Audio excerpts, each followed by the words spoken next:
be clear. And I think we forget that. I think it's a great piece of advice to everybody all the time. Decide with a lot less debate, a lot less bullshit. Go. Come, go, stay, get on the train, fly.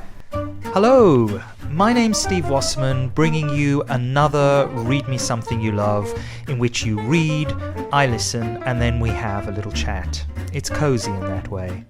Today I've got one of my podcast heroes reading one of his literary heroes. It's the writer and performer Ryan van Winkle, who does the Scottish Poetry Library podcast, which is one of my all-time favourite online treats. And he's going to be sharing with us a poem by Michael Burkard called Tooth, which we'll be chewing on after his reading. No more bad puns, I promise. Take it away, Mr. Van W. Tooth. You did not die because of a tooth. Not my tooth, or your mother's tooth, or the teeth of the neighborhood either. The neighborhood did have teeth, or the mathematical tooth of the government sending you off to another war, or the tooth of money which you said once you wanted to have implanted in your brain.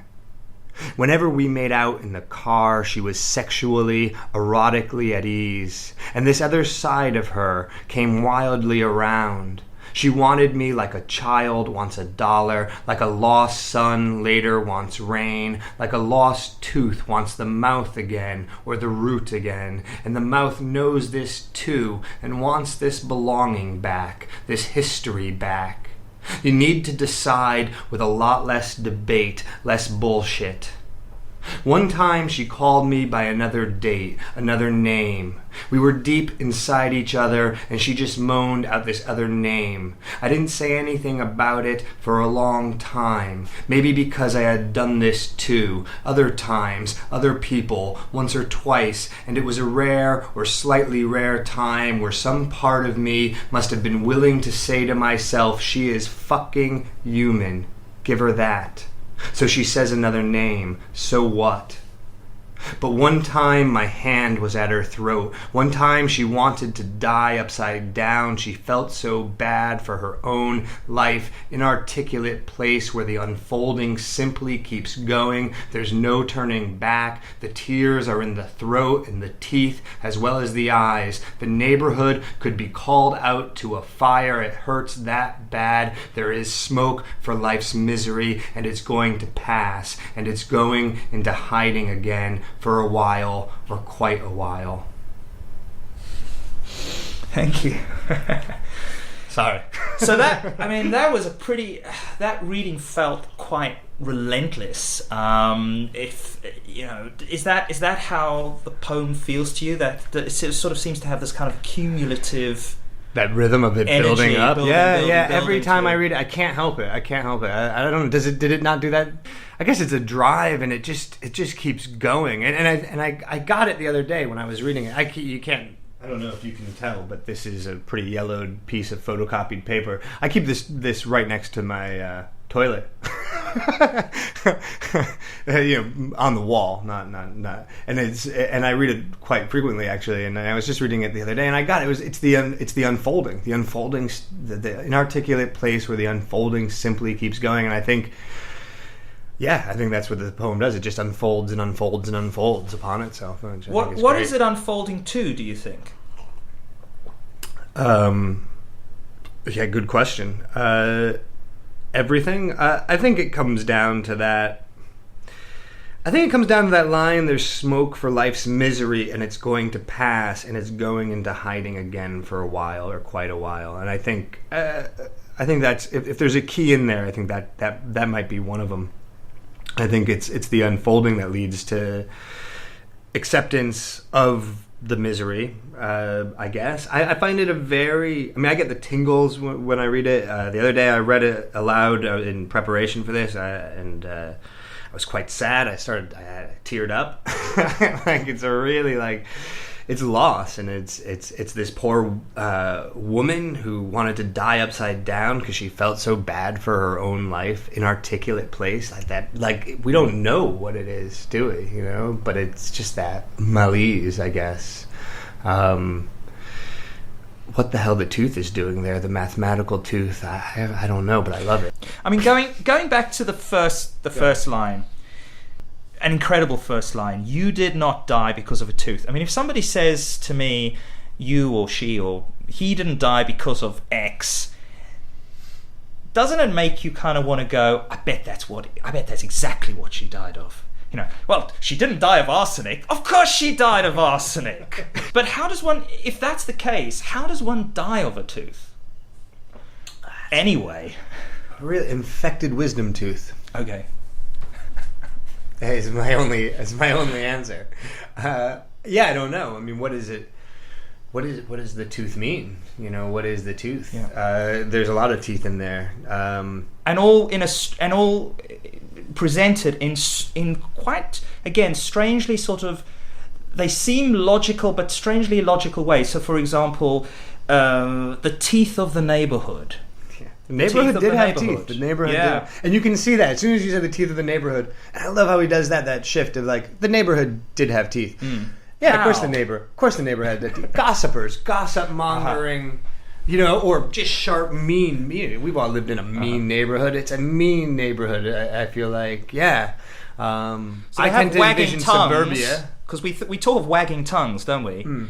But I suppose the teeth it makes it more vicious. It makes it super vicious. Or the neighborhood wouldn't let go. Maybe you're trying to get out of the neighborhood in a bad place. You're trying to get out. I mean, I think it has a lot of connotations, none of which none of which I'd want to put a finger on. And the mathematical tooth? Yeah, I think the mathematical tooth is this, the relentless logic of it, and the bureaucracy of the government, and then this notion of sending you off to another war. Yeah, I mean, we've all got another war to fight, and whether or not that's like the dole office or a literal war, or you know, the place where you have to get your disability checks or your whatever. And don't know. The war sort of eats up young men and now young women as well. So I mean, it does. The war kind of consumes people. Yeah, that's good. Yeah. You did not die because of a tooth. Not my tooth or your mother's tooth. Or the teeth of the neighborhood either. The neighborhood did have teeth. Or the mathematical tooth of the government sending you off to another war. Or the tooth of money which you said once you wanted to have implanted in your brain. So you've got all these teeth in the first stanza. And then suddenly you're in the car and they're having sex. And then you get these, again, very curious, more sort of analogies, but quite strange analogies. So, she wanted me like a child wants $1, okay? Like a lost son later wants rain. What's that about? I don't know. It's my absolute favorite, though. I mean, this is maybe going to be so frustrating for your listeners. You know, I tried to interview Michael Burkard because he's an old professor of mine, right? And he lives up in Syracuse. Last I heard. Maybe you'll listen to this and be furious with me for doing it. And I really just wanted to sit with him and talk to him about this stuff. I don't know. I love it. I shoot like a lost son later wants rain. I don't know. You know, like you can see it, right? You can see the small boy out in the rain, wanting the rain. Lost son, she wanted me like a child wants $1, like a lost son later wants rain, like a lost tooth wants the mouth again or the root again, and the mouth knows this too and wants this belonging back, this history back. You need to decide with a lot less debate, less bullshit.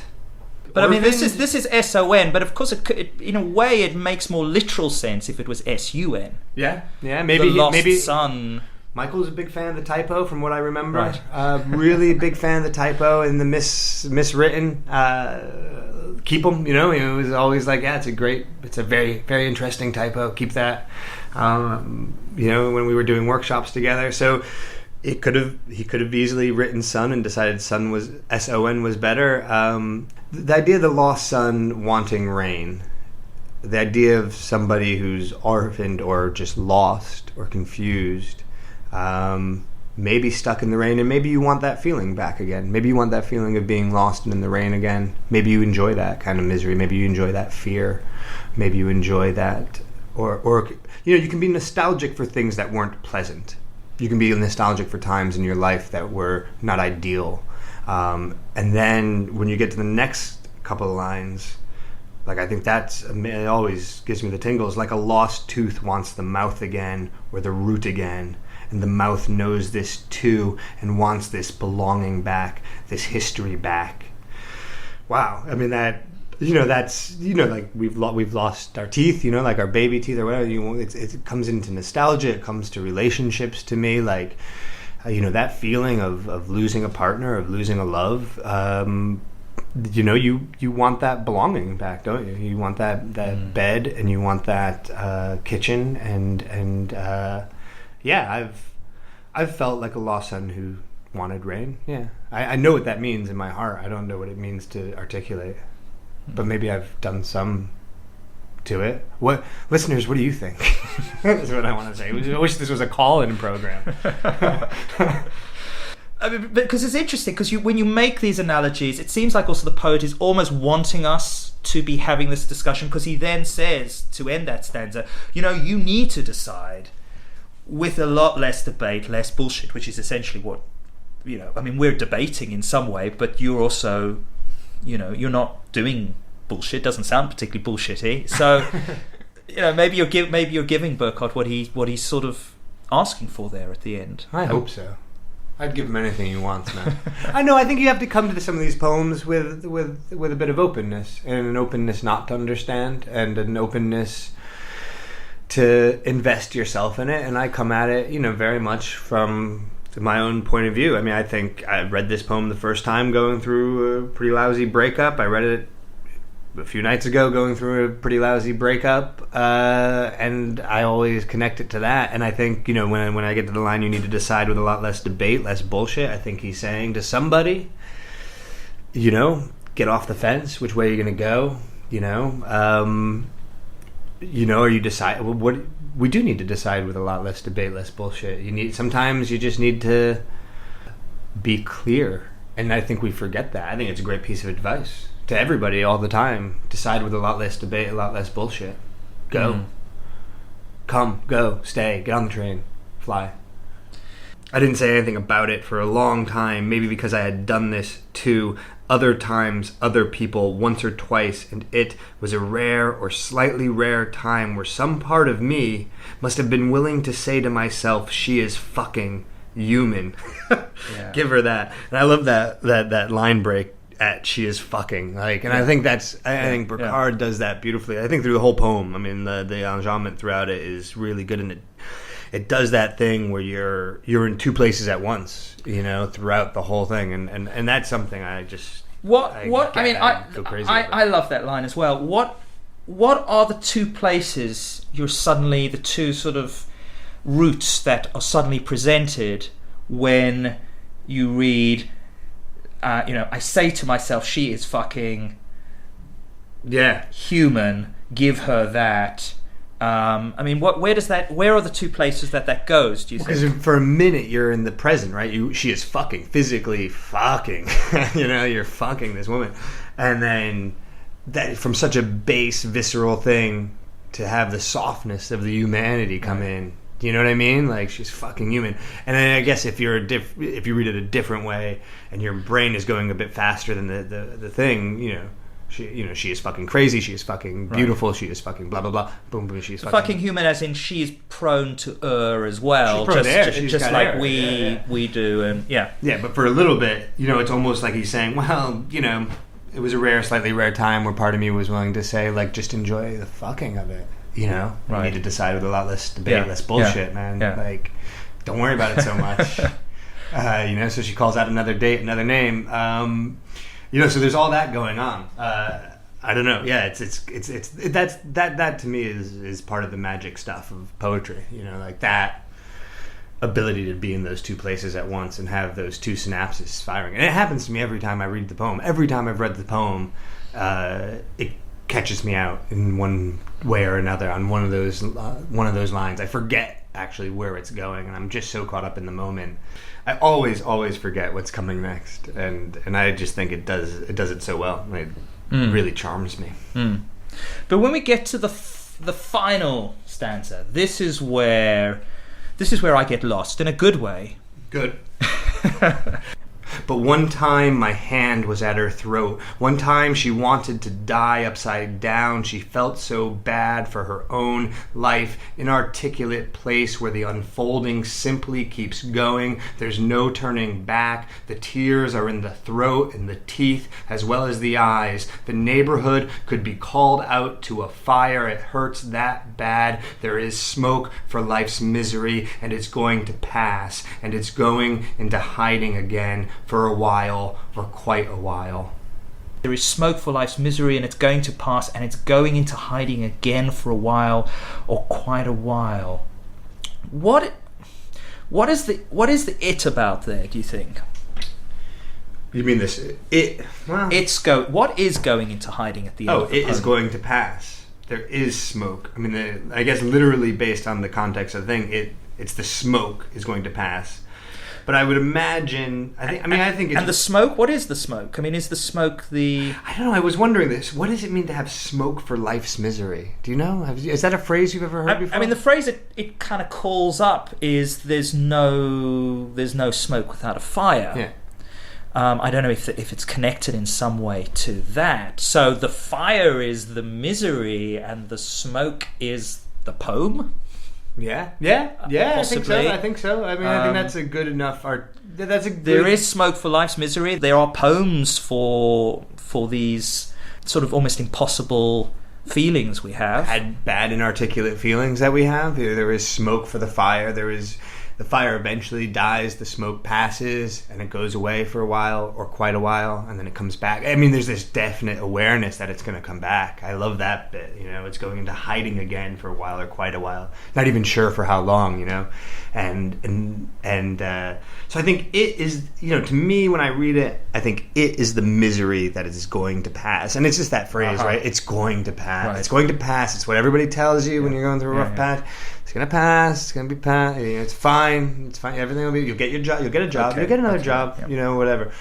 And so that's the emotion I get from it, is that it's going to pass, and then connected to the misery and smoke. Then I think that's it. And then of course smoke does pass, right? It wafts. It goes away. The whole neighborhood's been called out to look at this thing. It's been so, it gets really crazy, right? It's the throat, and the tears are in the throat and the teeth as well as the eyes. The tears are in the throat and the teeth as well. I mean, that's of course, yeah, right? I mean, we've cried from our teeth.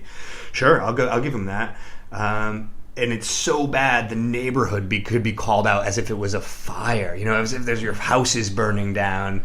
The whole neighborhood's going to come out. Which, when you're feeling really bad, you kind of want to call the fire station, don't you? Yeah, please come out and look at. You want everybody to know you're miserable, but you're afraid. You want to be rescued in your house, and you want to be rescued, and it's deep, man. It's really deep. Really, the poem.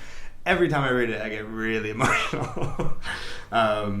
But that's what I think. That's what I think the it is, in that it is going into hiding again for a while, or quite a while. And I mean, teeth are literally deep. People sometimes dream about kind of teeth falling out. It's usually connected to mortal fears, because teeth represent they represent virility and fecundity, and essentially when your teeth start to fall out, that means your time is up. I have a lot of teeth falling out dreams, and I'm told it's stress. As well as the other things you mentioned, I suppose I kind of also wanted to touch on one of your poems, which, reading from the springboard of Tooth into some of the stuff that you've read, I found History of a Mouth. They're both great poems, and I think the spirit of History of a Mouth, it has that same kind of slightly pervy, in a good way, kind of linguistic spirit behind it. And if you don't mind, do you think we could maybe end with a reading of History of a Mouth? No, of course. Could we do that? Yeah. History of a Mouth. Her mouth was a universe of Polaroids, her teeth lines I wanted to steal, and there were nights she called my mouth a boulder and said she felt like Jesus. But first I'd called her legs boulders, and I have opened many things, have struggled from toothless caves, then stepped back in to my father's light. I have opened Christmas presents and phone lines and all the letters I've ever been sent. This is getting off topic, but I like to change topics, like new weather when the old weather gets predictable. Less a story than a history, the way Rome was built in there. I want to say that to kiss her is to open her, that her taste of damp lawn is the taste of some secret I buried in the backyard so my brothers could not find it. And I know there are animals with wings which are not birds. I mourn for them. They should be called birds, though they are dinosaurs, flies, mosquitoes, moths drawn so strangely to any kind of light. And I want to believe I am some kind of light at the wing of her dress, careful as a boy not to pull too hard. Curious for this new fabric, and I wonder if moths like men are drawn to the light of distant and already dead stars, if any dream of getting there just to feel that warmth on their milk wings. Do moths have private constellations like we had when we were bright? I named a pattern Clara, and you named one Cassio Bill.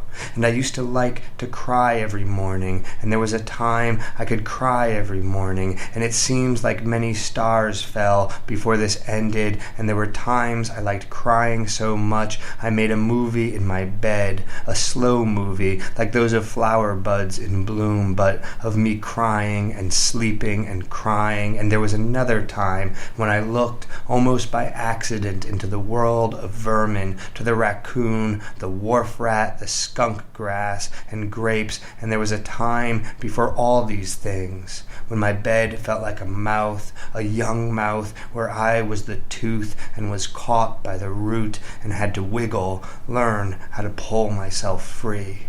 And if that didn't scorch your sideburns and set your thighs a-quivering, then nothing will. A big thank you to Ryan for stopping over when he was last here in London to record this. He's going to be back in London soon, performing his Red Like Our Room Used to Feel at the South Bank. Tickets possibly still on sale, but probably after a very excited Guardian article last weekend, you might have to just beg, borrow or steal them. Do also subscribe to the Scottish Poetry Library. It's got some great readings and conversations with up-and-coming and established poets. Until next time, be clear, decide with a lot less debate and bullshit, come, go, stay, get on the train, fly.